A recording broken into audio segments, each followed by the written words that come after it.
कहानी की शुरुआत में हम एक होटल के बाहर लूसी को उसके बॉयफ्रेंड रिचर्ड के साथ देखते हैं। वो दोनों एक हफ्ते पहले ही एक दूसरे से मिले थे और कल रात की पार्टी के बाद लूसी अभी भी नशे में थी।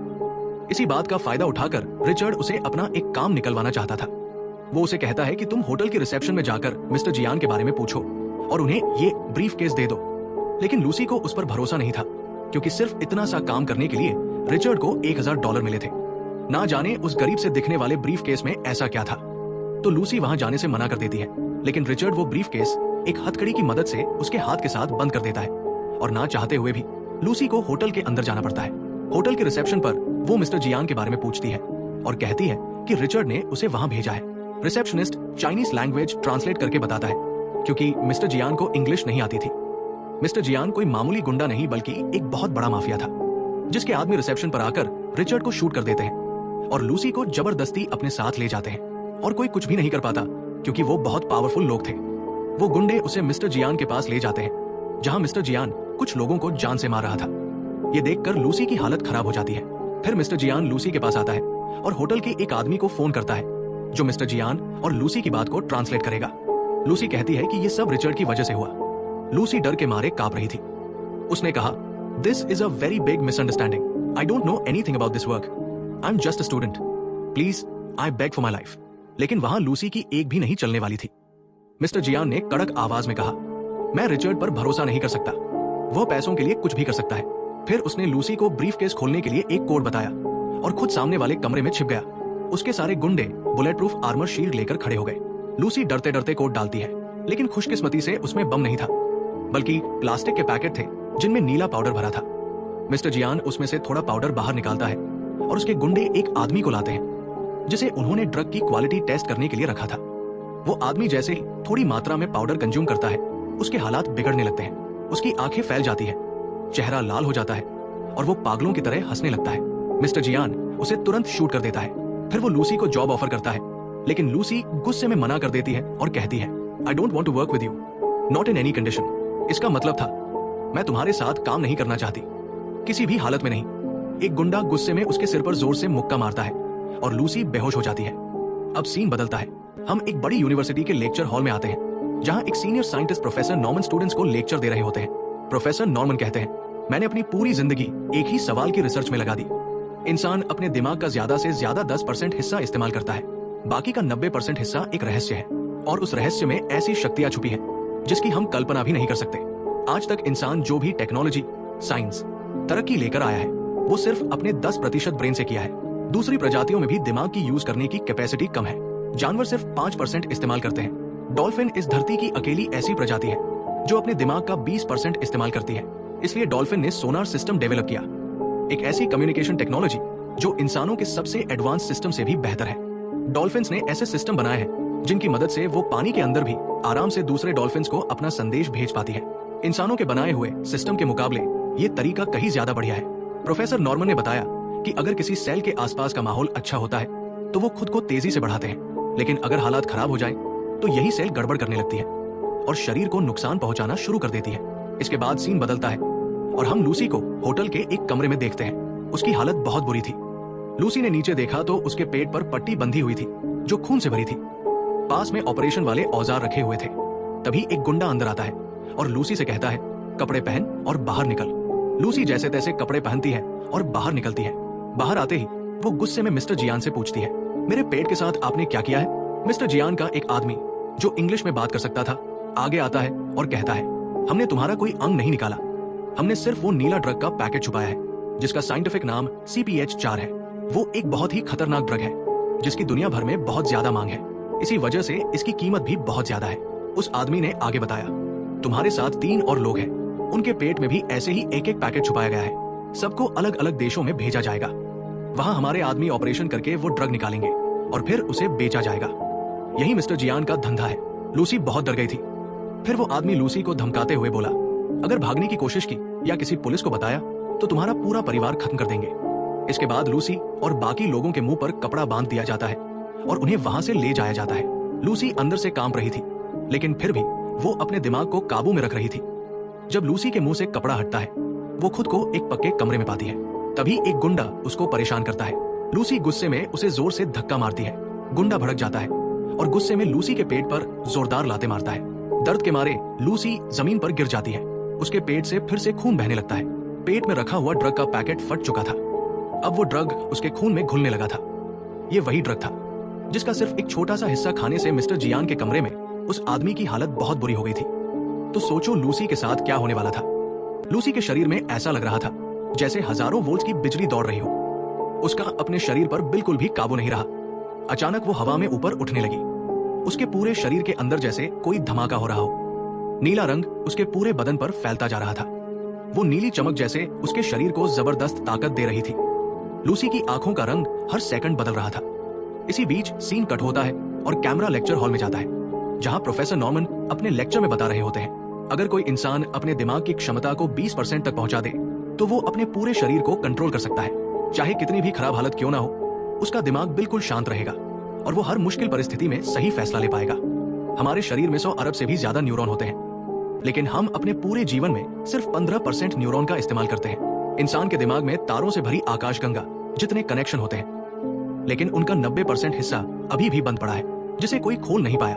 अगर कोई इंसान अपने दिमाग की क्षमता को 40% तक पहुंचा दे तो वो सिर्फ अपने शरीर को नहीं बल्कि दूसरे लोगों के दिमाग को भी कंट्रोल कर सकता है। यहाँ तक कि वो मेटल यानी लोहे जैसी चीजों को भी बिना छुए हिला सकता है। तभी एक स्टूडेंट उठता है और पूछता है अगर कोई इंसान अपने दिमाग का 100% अनलॉक कर ले तब क्या होगा। प्रोफेसर नॉर्मन थोड़ी देर शांत रहकर जवाब देते हैं इसका मुझे कोई अंदाजा नहीं है, शायद वो इंसान रह ही नहीं जाएगा। दूसरी तरफ लूसी के शरीर में धीरे धीरे जबरदस्त बदलाव आ रहे थे। CPH4 ने उसके दिमाग के न्यूरॉन को एक्टिवेट कर दिया था और अब वो 20% ब्रेन कैपेसिटी पर पहुंच चुकी थी। उसका पूरा शरीर तेजी से बदलने लगा था। अब लूसी का दिमाग पूरी तरह से शांत हो चुका था। तभी एक गुंडा उसके कमरे में आया। लूसी ने चालाकी से उसे अपनी तरफ अट्रैक्ट किया ताकि वो उसके जाल में फंस जाए। जब वो गुंडा लूसी के पास आया तो लूसी ने बहुत आराम से उसे पकड़कर ऐसा सबक सिखाया कि वो दोबारा उठ ही नहीं पाया। लूसी ने उसका गन उठाई और कमरे से बाहर निकल गई। अब वो बहुत तेज भूख महसूस कर रही थी, जैसे उसके शरीर को तुरंत एनर्जी चाहिए हो। लूसी जल्दी जल्दी खाना खाने लगी, जैसे कोई मशीन में फ्यूल डाला जाता है। उसके पेट में गोली लग चुकी थी, लेकिन अब उसे दर्द का कोई एहसास नहीं हो रहा था। लूसी ने आराम से अपने पेट में घुसी हुई गोली को अपने हाथ से बाहर निकाला, जैसे वो कोई मामूली चीज हो। जैसा कि प्रोफेसर नॉर्मन ने अपने लेक्चर में कहा था, अब लूसी का अपने शरीर पर पूरा कंट्रोल हो चुका था। फिर लूसी ने एक बैग में गन रखी और एक टैक्सी में बैठकर हॉस्पिटल की तरफ निकल पड़ी। जब गाड़ी सिग्नल पर रुकी तो लूसी को एहसास हुआ कि वो दूर खड़े लोगों की मोबाइल पर होने वाली बातचीत भी सुन पा रही थी। उसकी सुनने की ताकत कई गुना बढ़ चुकी थी। वो बहुत दूर तक खड़े लोगों की बातें भी आराम से सुन पा रही थी। इतना ही नहीं, वो सिर्फ कुछ सेकंड में ही उन लोगों की बातें सुनकर पूरी चाइनीज भाषा भी समझने लगी थी। जब लूसी हॉस्पिटल पहुंची तो वो सीधा ऑपरेशन थिएटर की तरफ गई। ऑपरेशन थिएटर में डॉक्टर कंप्यूटर स्क्रीन पर कुछ रिपोर्ट्स देख रहे थे। लूसी ने स्क्रीन को देखते हुए कहा, यह तरीका मुझे बचा नहीं पाएगा। उसने डॉक्टर की तरफ गन तानते हुए कहा, तुरंत मेरे पेट से पैकेट निकालो। डॉक्टर चौंक गए। वो लूसी के शरीर को सुन करने के लिए एनेस्थीसिया देने लगे, लेकिन लूसी ने सख्त आवाज में कहा, मुझे किसी दवाई की जरूरत नहीं है, तुम ऑपरेशन शुरू करो। ऑपरेशन के दौरान लूसी ने खुद अपनी माँ को फोन लगाया। लूसी अपनी माँ से फोन पर कहती है, मुझे अपने बचपन की हर बात याद है, मुझे अपने जन्म से लेकर अब तक का हर पल याद है, यहाँ तक कि माँ, मुझे तुम्हारे दूध का स्वाद भी याद है। लूसी की आवाज में अब डर नहीं बल्कि एक अलग ही शांति थी। उसने कहा, मैं अब हर चीज महसूस कर सकती हूँ। मुझे धरती की गुरुत्वाकर्षण शक्ति का खिंचाव महसूस हो रहा है, हवा की हलचल, चारों तरफ की रोशनी, सब कुछ मुझे साफ साफ महसूस हो रहा है। इतना कहते कहते डॉक्टर ने लूसी के पेट से पैकेट बाहर निकाल लिया। पैकेट का वजन करीब 500 ग्राम ही बचा था। बाकी का सारा ड्रग उसके शरीर में मिल चुका था। डॉक्टर ने हैरानी से पूछा, ये क्या है? लूसी ने बिना किसी डर के जवाब दिया, इसका नाम CPH4 है। डॉक्टर का चेहरा हैरानी से भर गया। उसने कहा, CPH4, ये तो वही ड्रग है जो प्रेगनेंसी के छठे हफ्ते में महिलाओं के शरीर में बहुत ही मामूली मात्रा में बनता है। इससे ही बच्चे की हड्डियां बनती हैं, लेकिन इतना ज्यादा डोज, इंसान का जिंदा रहना नामुमकिन है। लूसी ने डॉक्टर की तरफ देखकर कहा, शायद मैं भी ज्यादा देर तक जिंदा ना रहूं। इसके बाद लूसी अकेली ही मिस्टर जियान के अड्डे पर गई। उसके हाथ में गन थी और कदम बिल्कुल शांत। उसने रास्ते में आने वाले हर गुंडे को एक एक करके गोली मारी और सीधा मिस्टर जियान के कमरे में जा पहुंची। मिस्टर जियान इन सारी बातों से अनजान।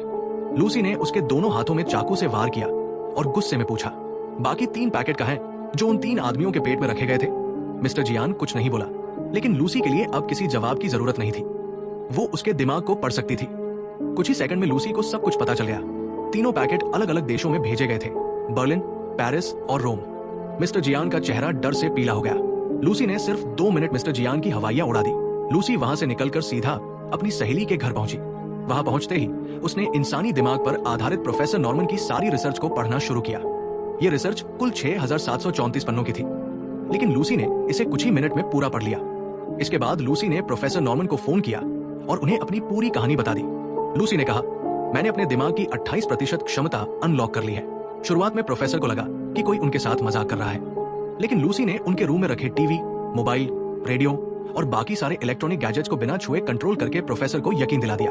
लूसी ने आगे कहा, CPH-4 ड्रग मेरे दिमाग के न्यूरॉन्स को लगातार एक्टिवेट कर रहा है। जल्द ही मैं अपने दिमाग का 100% हिस्सा अनलॉक कर लूंगी, लेकिन मुझे नहीं पता मैं कब तक जिंदा रह पाऊंगी। प्रोफेसर नॉर्मन उसकी हालत को समझ पा रहे थे। लूसी ने बताया, अब मुझे कोई दर्द महसूस नहीं होता। मेरी इच्छाएं खत्म हो चुकी है। जो भी चीजें इंसान को इंसान बनाती है, वो सब मेरे अंदर से मिट चुकी है। प्रोफेसर ने उसे समझाया कि कुदरत का यही नियम है कि जो ज्ञान सीखा जाए उसे आगे बांटा जाए। प्रोफेसर की बातें सुनकर लूसी को भी ये बात समझ आ गई। लूसी ने कहा, मैं 12 घंटे बाद आपसे मिलूंगी, लेकिन अब उसे सबसे पहले CPH-4 के बाकी तीनों पैकेट किसी तरह हासिल करने थे। लूसी ने टीवी पर अपनी खबर देखी और एक पल में ही अपना पूरा हुलिया बदल लिया। इसके बाद उसने एक पुलिस ऑफिसर को कॉल किया और डिलीवरी बॉय बनकर यूरोप में होने वाली CPH-4 ड्रग की तस्करी की पूरी जानकारी दे दी। लूसी के पास अब कई शक्तियां थी। उसने एक ही नजर में पुलिस के डॉग को कंट्रोल कर लिया, जो पहले उसे पहचान चुका था। इसके बाद उसने डिलीवरी ऑफिसर की स्क्रीन पर उन तीनों लोगों की तस्वीरें भेज दी जिनके पेट में ड्रग्स छिपाया गया था। सब कुछ देखकर डालिया बहुत हैरान था। फिर लूसी फ्लाइट में बैठकर सीधे डालिया के पास जाने लगी। लूसी की दी गई जानकारी के बाद बर्लिन, पेरिस और रोम में उन तीनों लोगों को पकड़ लिया गया। फ्लाइट में लूसी बहुत तेजी से रिसर्च कर रही थी। उसका मकसद था कि समय की शुरुआत से लेकर अब तक की सारी जानकारी इकट्ठा करके प्रोफेसर नॉर्मन को दे सके। इस दौरान वो अपने दिमाग की 40% कैपेसिटी तक पहुंच चुकी थी। उसके शरीर के सेल्स खुद को कंट्रोल नहीं कर पा रहे थे। जब हालात ठीक नहीं होते तो शरीर की कोशिकाएं अपनी मर्जी से काम करने लगती हैं और तबाही शुरू हो जाती है। लूसी के दांत गिरने लगे और उसका शरीर हवा में धीरे धीरे गायब होने लगा। उसके ऊपर से पूरा कंट्रोल हटता जा रहा था। लूसी किसी तरह खुद को संभालते हुए फ्लाइट के टॉयलेट में चली गई और अंदर से दरवाजा बंद कर लिया। उसका चेहरा एक तरफ लटकने लगा था। वो जान चुकी थी कि अगर उसने कुछ नहीं किया तो वो खत्म हो जाएगी। खुद को बचाने के लिए उसने CPH-4 खा लिया। पहले तो वो ठीक महसूस करने लगी, लेकिन थोड़ी देर बाद एक तेज विस्फोट हुआ और उसके शरीर के लाखों कण हवा में फैल गए। इसके बाद सीन एयरपोर्ट के हॉस्पिटल में शिफ्ट होता है। डालिया डॉक्टर से लूसी की फाइल लेता है, जो एयरपोर्ट के हॉस्पिटल में बेहोश पड़ी थी। उस समय लूसी अपने दिमाग की 50% कैपेसिटी पर पहुंच चुकी थी। जब लूसी होश में आई और हॉस्पिटल के कमरे से बाहर निकली तो डालिया अपनी टीम के साथ उसे पकड़ने के लिए आया, लेकिन लूसी ने सिर्फ अपने हाथ के एक इशारे से ही उन सबको बेहोश कर दिया। यहाँ तक कि उसने डालिया की बंदूक की सारी गोलियां भी हवा में गायब कर दी। डालिया कुछ समझ ही नहीं पाया कि आखिर उसके साथ क्या हुआ। लूसी ने डालिया से कहा, मुझे CPH-4 के वो पैकेट दो जो उन तीनों लोगों के पेट में छुपाए गए थे। पुलिस उन तीनों को ऑपरेशन के लिए हॉस्पिटल ले जा रही थी। लूसी डालिया की कार में बैठ गई और उनके साथ हॉस्पिटल जाने लगी। डालिया लूसी की सुपर पावर देखकर घबरा गया था, लेकिन लूसी ने उसे कहा, घबराने की कोई जरूरत नहीं, मैं तुम्हें कुछ नहीं करूंगी। लेकिन हॉस्पिटल के बाहर मिस्टर जियान का एक आदमी उन तीनों लोगों पर नजर रखे हुए था। वो फोन करके मिस्टर जियान को पूरी जानकारी दे रहा था। लूसी अपनी आंखों से मोबाइल के नेटवर्क को देखने लगी थी। उसने अपने हाथों से नेटवर्क को कंट्रोल करना शुरू कर दिया और मिस्टर जियान की अपने आदमियों से चल रही बातचीत को सीधे गाड़ी के रेडियो में सुनने लगी। मिस्टर जियान अपने आदमियों को गुस्से में बोल रहा था, किसी भी हालत में CPH-4 के पैकेट वापस लाओ, चाहे जो करना पड़े। लूसी जानती थी कि उससे पहले अगर मिस्टर जियान के आदमी पैकेट ले गए तो सब बर्बाद हो जाएगा। इसीलिए लूसी खुद गाड़ी ड्राइव करने लगती है। इससे पहले उसने कभी भी गाड़ी नहीं चलाई थी, लेकिन वो इतनी आराम से गाड़ी चला रही थी जैसे कोई गेम खेल रही हो। उसकी ड्राइविंग देखकर डेल रियो भी बहुत डर गया था।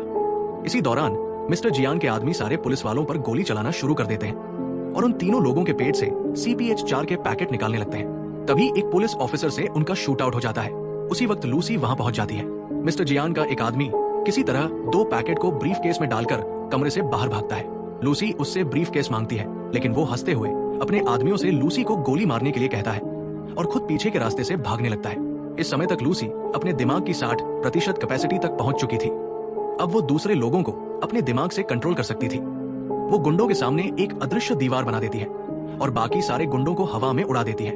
वो बहुत आसानी से ब्रीफ केस अपने हाथ में ले लेती है। तीसरा पैकेट भी वो एक आदमी के पेट से निकाल लेती है।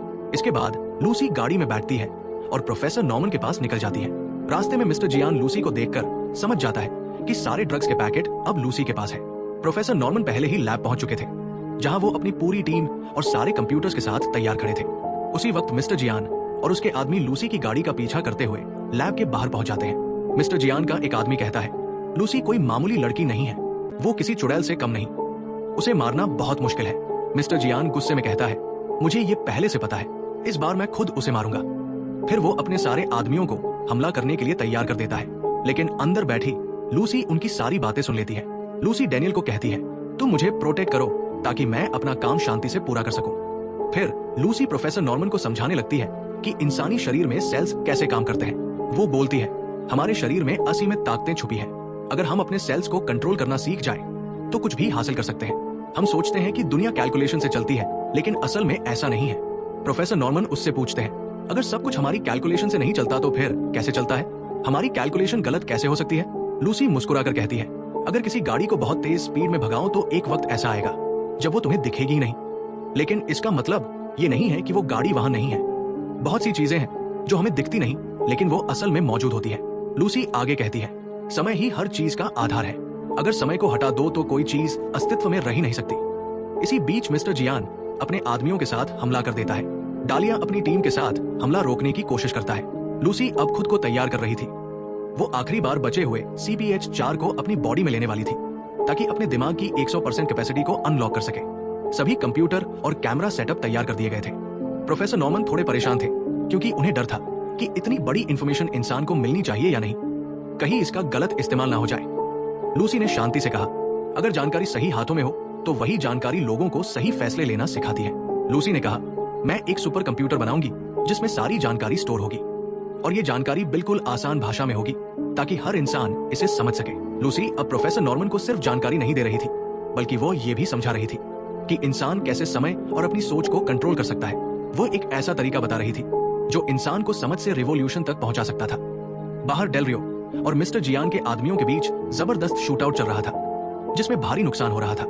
उसी बीच लूसी फिर से CPH-4 को अपने शरीर में कंज्यूम करने लगती है और उसके अंदर बेशुमार ताकत आ जाती है। अब वो अपने दिमाग की 70% कैपेसिटी तक पहुंच चुकी थी। लूसी लैब में पड़े मेटल के डिवाइसेस, कंप्यूटर और एनर्जी का इस्तेमाल करके एक सुपर कंप्यूटर बनाना शुरू कर देती है, ताकि उसमें वो अपनी सारी जानकारी स्टोर कर सके। धीरे धीरे वो 80% तक पहुंच जाती है और फिर 90% पर पहुंचती है। बाहर मिस्टर जियान के आदमी पुलिस वालों को काफी नुकसान पहुंचा रहे थे। उसी वक्त उनका एक आदमी बहुत बड़ा RPG फायर करता है, जिसका झटका लूसी के दिमाग को टाइम ट्रैवल में धकेल देता है। अब वो अपने दिमाग से किसी भी वक्त किसी भी जगह जा सकती थी। लूसी की ताकत इतनी बढ़ गई थी कि वो समय को अपने हिसाब से कंट्रोल करने लगी थी। वो एक ही पल में सैकड़ों साल पीछे चली जाती है और इंसानों के विकास को अपनी आंखों से देखने लगती है। फिर वो डायनासोर के जमाने में चली जाती है। इसके बाद लूसी उस समय पहुंचती है जब धरती पर सबसे पहला इंसान पैदा हुआ था। वो एक औरत थी जिसका नाम लूसी ही था, जिनकी प्रजाति समय के साथ बदलती गई और आगे चलकर आज के इंसान बने। लूसी इसके बाद और भी पीछे जाती है, हजारों लाखों साल पहले, जब धरती पर जीवन की शुरुआत हुई थी। वो सिर्फ धरती पर ही नहीं बल्कि पूरे ब्रह्मांड की शुरुआत देखती है। आकाशगंगा कैसे बनी, तारे कैसे बने और पूरा सिस्टम कैसे काम करता है। अब तक लूसी 99% तक पहुंच चुकी थी। उसी वक्त मिस्टर जियान भी लैब के अंदर घुस जाता है। वो अपने हाथ में बंदूक लेकर लूसी के पास धीरे धीरे बढ़ता है और उस पर गोलियां चलाना शुरू कर देता है। लेकिन लूसी अपने दिमाग की पूरे 100% कैपेसिटी तक पहुंच चुकी थी। जैसे ही वो 100% पर पहुंची, वो वहां से पूरी तरह गायब हो गई। कमरे में सिर्फ उसके कपड़े बचे थे। मिस्टर जियान समझ नहीं पाया कि क्या हो रहा है। वो गुस्से में प्रोफेसर नॉर्मन पर गोली चलाने लगता है। तभी पीछे से डेल रियो वहां आ जाता है और मिस्टर जियान को शूट कर देता है। इसके बाद प्रोफेसर नॉर्मन को लूसी की ओर से एक पेन ड्राइव मिलती है।